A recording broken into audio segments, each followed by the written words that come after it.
Hello guys, in today's video I'm going to show you how to transfer Notcoin on from Binance basically to Tonkeeper.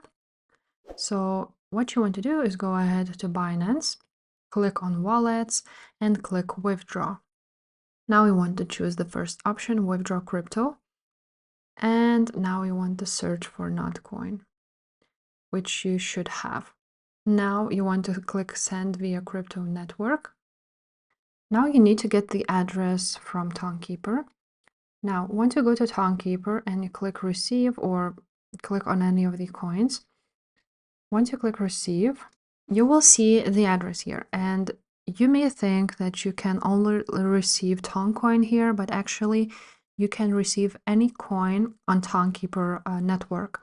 So you want to copy this address. This address is the same, for example, if you want to receive Ton coins or USDT on Ton network, it will be the same because it's a different kind of chain. So you want to copy this address and go back to your Binance. Now you will enter address here.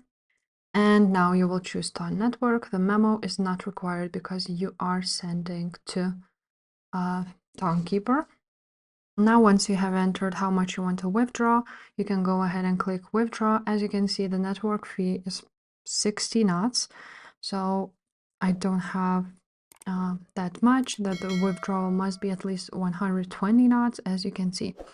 If this video was helpful, make sure to subscribe and I will see you next time. Bye.